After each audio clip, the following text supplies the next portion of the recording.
on fait à l'hôpital après.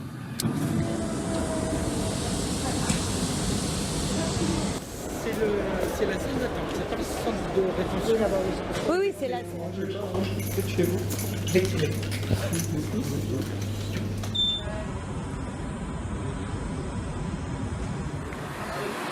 Ah oui, c'est la même voiture, ouais.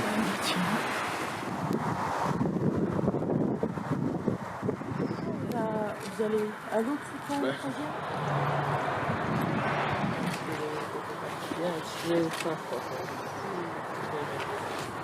Je pense que c'est en train de faire qui force les gens à partir de chez eux.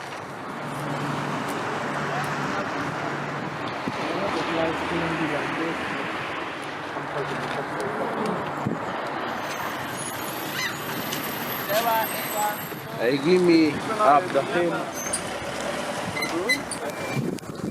Et vous êtes député, Du Val-de-Marne.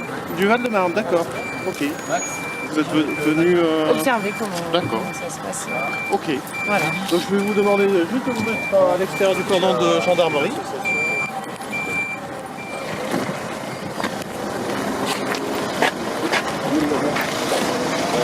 Il y a deux personnels qui arrivent à la droite.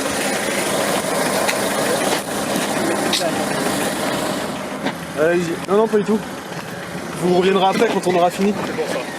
Vous êtes fini pas au véhicule normalement? Non du tout monsieur. Bah si tous les jours ça a été. Monsieur c'est notre travail, c'est pas le vôtre. Hein, bah si je suis là tous les jours moi aussi. Ah oui d'accord. Ok. Bon bah vous si vous voulez vous prenez le plus fort et tout, vous faites notre boulot.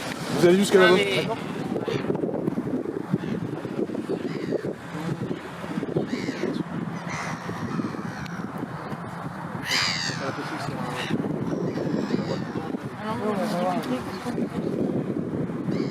Après si vous voulez vraiment des...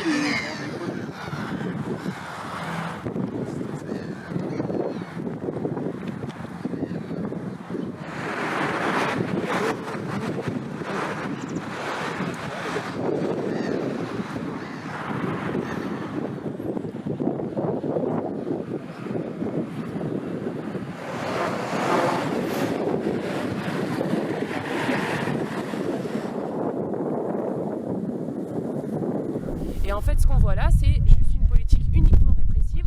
Je rappelle que contrairement à ce qui est dit généralement, nous ne sommes pas face à une submersion migrative.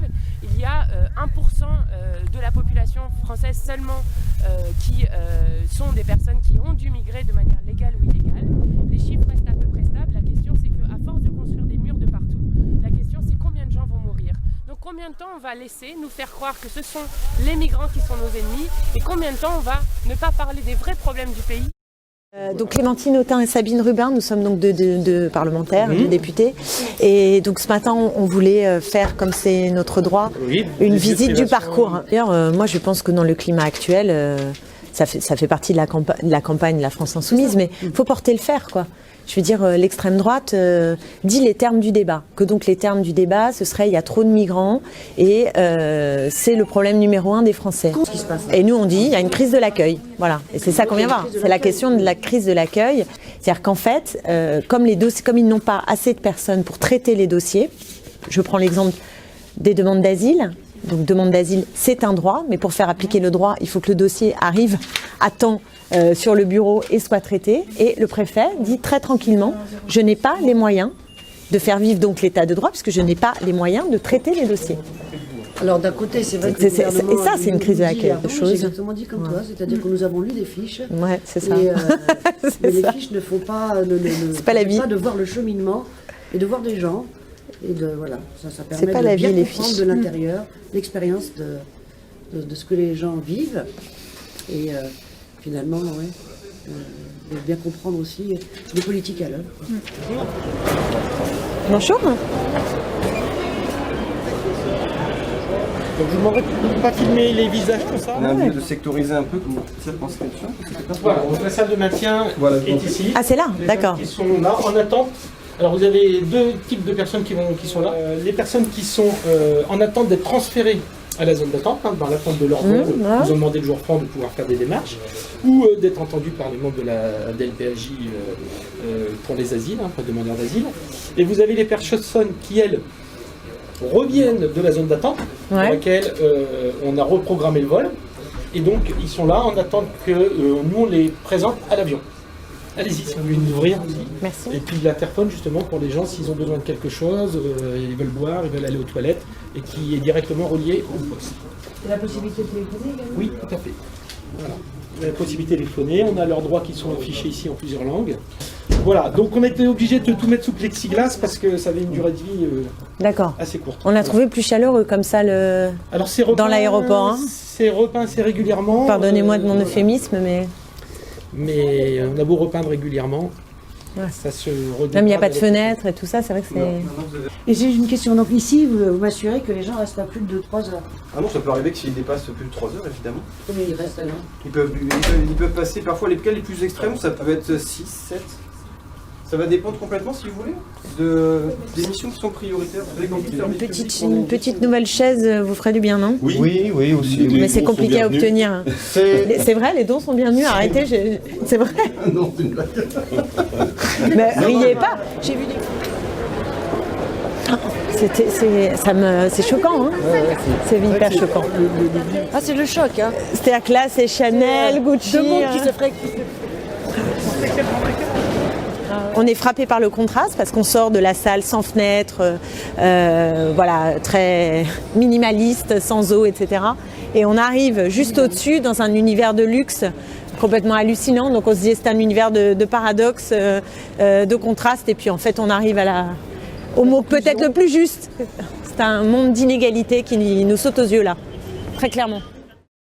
Je me trouve ce matin au poste de police aux frontières de Menton, à côté de la frontière avec l'Italie, où je me suis présentée pour pouvoir visiter ce lieu où sont retenues pendant parfois plusieurs heures des personnes à qui on a refusé l'admission sur le territoire français, dans des conditions extrêmement problématiques. C'est pour ça que je souhaitais faire valoir mon droit de parlementaire à visiter les lieux de privation de liberté, puisque ce lieu peut être considéré comme un lieu de privation de liberté, mais je n'ai pas pu visiter l'endroit où se trouvent les personnes retenues à cause d'une instruction du ministère qui, depuis plusieurs mois, empêche les parlementaires d'exercer leurs droits.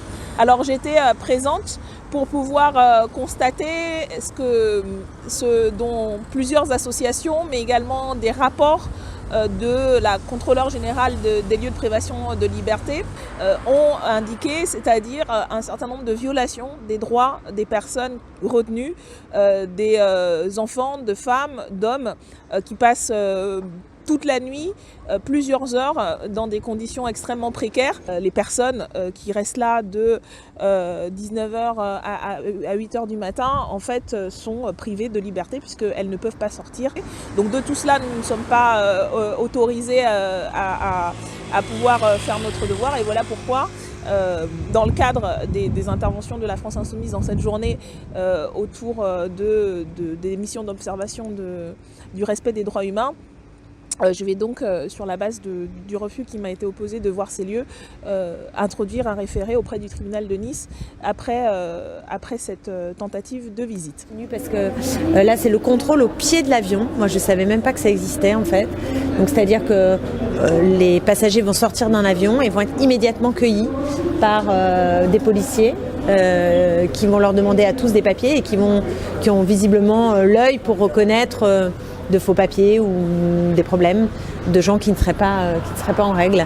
Donc voilà, c'est comme une descente improvisée et on demande à tout le monde les papiers. Oui, déjà la journée, c'était participer à l'ensemble de la journée pour un accueil digne qui a été organisé par la France Insoumise.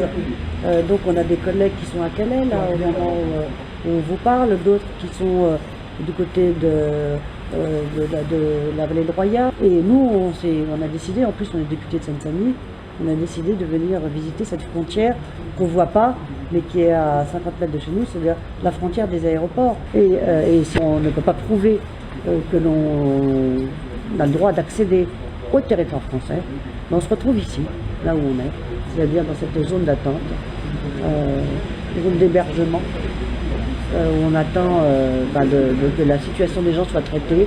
Il y a un tribunal, il y a l'OFPRA, voilà. Et puis la possibilité, ou en tout cas en dernier recours, quand les gens ne peuvent pas rentrer, eh bien, l'idée de repartir. Ouais.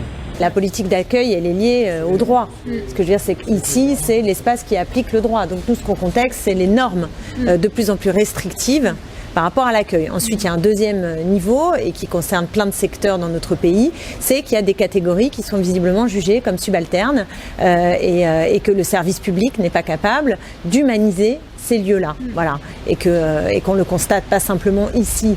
C'est pour ça que ma surprise, je ne tombe pas non plus de ma chaise. En même temps, voilà des lieux qui sont à l'abandon, il y a des fuites d'eau, c'est extrêmement vétuste, c'est minimaliste, quoi. Voilà, donc l'état de droit minimaliste.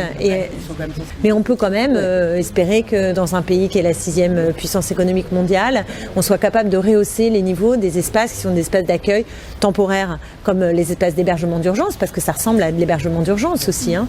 On peut espérer qu'on est capable de faire mieux quand même.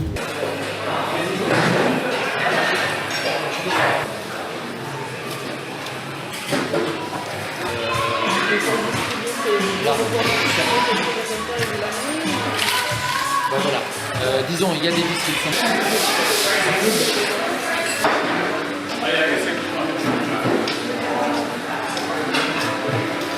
Pouvoir avoir un toit sur la tête, pouvoir être en transit et arrêter d'être chassé comme des animaux.